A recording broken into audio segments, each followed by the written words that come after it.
holler at you. The name's Zeke, and I've got one of them YouTubes. So today we're gonna do some clever man sciencey stuff in the Kerbal Space Programs. And it's a pretty good game. You gotta make your own rickety rocket ship, get it into space, and then land on some stuff that ain't even in America. So I'm gonna land a tin can on the moon and all the other crap that's whizzing around the sun. To help keep me right, I done made myself a checklist of stuff I want to put a flag on in order of difficulty. Now, I'm not very good at interplanetary Newtonian astrophysical orbital maneuvering, but that don't matter none. This ain't even how I really talk. Whatever, boy. Let's just get on with the checklist.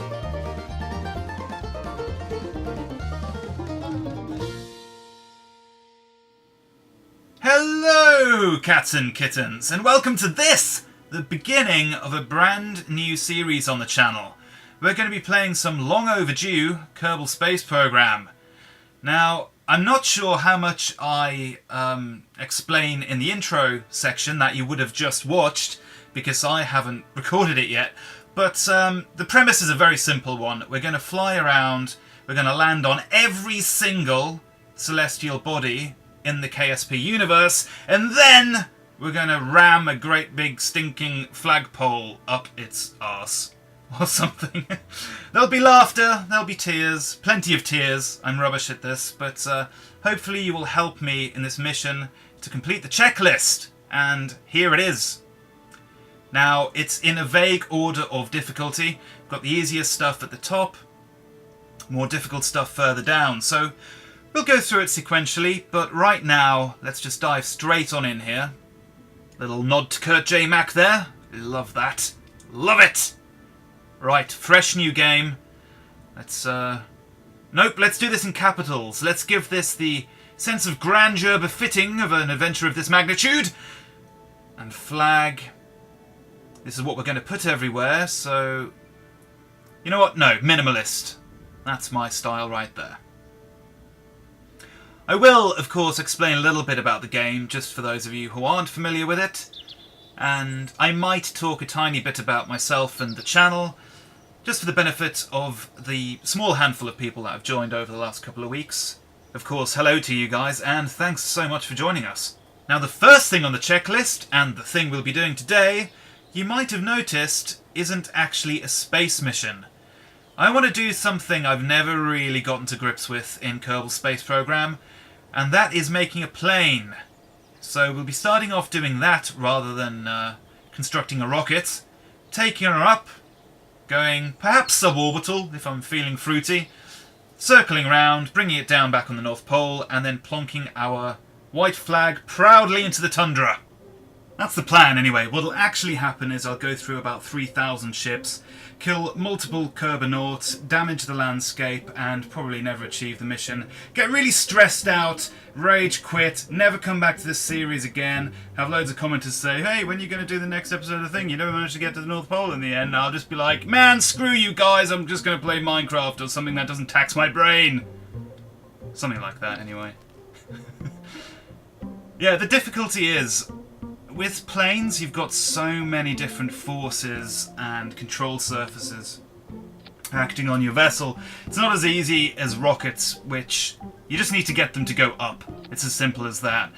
With planes, you've got much more complex aerodynamics to worry about, so I don't know how well this is going to go. You will notice that I've just used the Mark 1 cockpit, because it'd be silly killing 3 Kerbonauts every time we do a test flight, but we shall see. Now what I'm going to do is, I'm thinking, so we've got those 4 main fuel tanks in the middle there. That's the jet fuel. In Kerbal Space Program you've got jet fuel and rocket fuel. Both have different properties and act in specific ways. But I'm going to have a mixture of both. I'm going to have jet fuel far enough to get us to, I don't know, 30,000 feet. And then what I want to do is strap some rockets onto it, so that once we hit kind of the upper stages of the atmosphere, we can ignite the rocket engines, go into suborbital space where we won't have air affecting us, and then we can kind of like sail the rest of the way. re-enter the atmosphere somewhere near, and then bring it down again with the jet fuel. It's going to be much more efficient than physically flying all the way through the atmosphere, but we'll see what's going on here. God, no, they're too big. That's about right. Nope, other way around. Oh, come on. Jump cut! You did not need to see 20 minutes of me faffing around, but here we are! And what a beautiful piece of kit it is. I'm sure you'll agree. Whack one of these on the back. But yeah, basically you can see at the back there we've got the two spiky engines. That is, they're the main jet engines. The central column feeds into those. And the two outer engines are our rocket fuel for when we get up high enough. Oh, I think this is out of camera shot, but I'm just going to name this the first two words I see on the other monitor. Going to go with Maddening Island. Maddening Island Mark 1. Let's take this out for a spin, guys. Oh, and if you can't see the full screen, apologies. It means that I have neglected to sort out the cropping of the window in post-production. Whoops. Here we go, the Maddening Island, which appears to have no landing gear. You utter legend. Wibble wobble. Well done, Zeke. Might want to sort that out before we go anywhere. But you know what? I think, since we're here, we might as well try out the engines. Let's put that up to max, and jet fuel engines are go. Or not, as the case may be. Doesn't sound like anything's going on there. Nope. Got my air intakes. Are they working? Yep, air going in, nout coming out. Huh. Oxidizer deprived, flame out. Okay, I'll investigate that further in a bit, but let's just try the rocket engines, just for fun. Off you go, come on. And we've lost a wing. That's no biggie, we can still salvage this. Jebediah is in the hot seat for this one. If anyone can turn this frown upside down, it's that legend of a Kerbanaut. Oh, picking up speed. We appear to have lost the back end. Everything's hanging on by a thread. Going ever faster, 10 meters per second. Ooh, shaky. And coming off the runway. This is bad news! Bad news! Ah! He's made it. He's survived. Cannot say the same thing about the Maddening Island Mark 1, however. So let's get straight back into the what's it called? Spaceplane hangar. Sort out the engines and whack a couple of wheels on. Alright, we're back on the runway and we've got wheels, which I've been told are quite important, as well as a better air intake system. So let's fire this puppy up! Great! Alright, so I think this is my... I don't think this is a fault. I think this is a failing in my understanding of how jet engines work. Do I need to add oxidizer? Is that not a thing that the air intakes give you? I assumed that was just a fancy word for air. Alright, I'll work that out in a minute. But now we have the benefit of wheels. We'll try out the other engines just to make sure everything's hunky-dory on that front. Get ready to go with the rocket engines! Nice. Alright, we're picking up speed pretty quick. I don't think we'll be able to take off with just these engines alone. It's quite a big aircraft. We're going to find out in a minute. About 60 meters per second.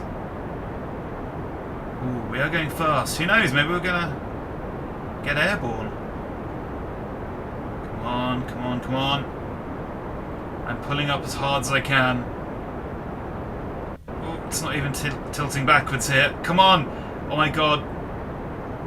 Oh, it's crunch time. Come on! Oh! Oh! Oh my goodness, what is this? Oh, did you see that? We kind of took off, but I overdid it with the pulling back, and we did an impressive yet lethal flip to our deaths. Alright, give me another few minutes with this. That was progress. That's what I'm calling that. See if I can iron out further kinks and rejoin me, won't you, on the runway. Welcome back to the runway. Made a few modifications here. The main one being I dropped the Aerospike engines. I was doing something janky with them, couldn't figure out how they work. I'll have to do more reading on those and come back to them, maybe in a future episode. Let me just sort out my staging here first of all before we fire up. Otherwise, everything is going to go at once and I'll probably blast into the sun or something. Let's do this! Oh good, these are working. I've just replaced the Aerospikes with standard jet engines. But whether they're going to be powerful enough to get us up into the air remains to be seen. Who knows what will be at the end of this little strip of asphalt? Death, I fancy. So far so good. That's pretty good acceleration. Not feeling any lift on the controls though. Don't seem to be bouncing or even close to taking off. And here's the end of the runway. Oh Jesus. Come on, come on, come on. You are the little airplane that could. Ah! Except you can't! And you're not so little, you weigh a ton. Oh dear, this looks like the end for us. Should I fire the rocket engines? That might give us the kick we need. Or just drive us to our deaths even quicker! Ah! Fizzle, fizzle. What's going on with this guy? Hello, hello. Where are you off to? It appears we've got a control surface single-handedly fulfilling the mission for us. Seriously, where are you off to? I'm going to call you Malcolm. So Malcolm, the control panel, this is his trajectory. Ever increasing. It doesn't look like he's going to slow down anytime soon. I think what it is with the physics of the game, control panels have their own lift and like virtually zero mass. So their lift to weight ratio just causes this kind of craziness to happen. We're going to the moon! Wow. He doesn't look like he's going to stop anytime soon. What I think I might do is... yeah, this could go on for quite some time. I'm going to pause it here, and we'll come back in when there's some kind of conclusion to this, to Malcolm's adventure through space. Jesus! Not 5 seconds after hitting pause on the record, and this is just like sped up to 3,000 meters per second. That was crazy. Malcolm just had a change of heart about going to space and did a nosedive. As you saw, he went so fast, we actually got atmospheric effects, which is mental. But we'll end this, and I'll bring you back in once again when I've actually got something that works, perhaps. Right, so I've actually got something that works, perhaps. Let me run you through what I've done here. So I've whacked a couple of extra control surfaces on the back, for better lift, beefier rocket engines, and some more efficient air intakes on those jet engines. And quite obviously, these two gigantic wings, they'll make the world a difference. If I hadn't angled them like a retard. The only man flying through the air with a big droopy mustache on the front of his aircraft. Come on man, wake up. Right, let me sort this out. Something like that. Oh no, I've gone the other way. Big happy mustache. Right, I'll sort this out. Come join me on the runway. So here we go. Going to fire them all at once. The rocket engines and the jet engines. And we're off. This is going to be a KSP career-defining moment in flight history. This is the one that will fulfill all our hopes and dreams. This beautiful piece of kit, which is very difficult to control. Come on, get on the straight and narrow. Oh my god! Oh god! Oh, death! Death! Oh, Jesus! Oh, the humanity. Ignore that. Ignore everything that I was saying about that fulfilling our hopes and dreams. This is the one that is going to carry us through the air like Icarus. Jesus Christ, this is fast. Man, if this doesn't get us up into the air, then nothing will. Approaching 200 meters per second. Oh, come on! Don't hold out on me. Oh! Oh! Oh! Are we up? Yes! Yes! We're up in the air! Check it out, guys. We're going up at an incredibly steep angle. But we're going up nonetheless. To the moon! No, this isn't too bad, although I'm going to just reduce the thrust a little bit. And I don't want my the rocket engines firing the whole time, because we want to use the jet engines to get up really high, and then when they stop working, rocket engines to go into suborbital space, and then bring them down. But if I turn one of them, if I can turn them off individually, but the second I turn one off, we'll go into a death spin. Oh! Oh Christ, I'm losing control. Speaking of death spins! Oh, shoot. This is okay. This is okay. I know what I'm doing. Just a bit of theatrics for you all at home. I'm totally in control of this situation.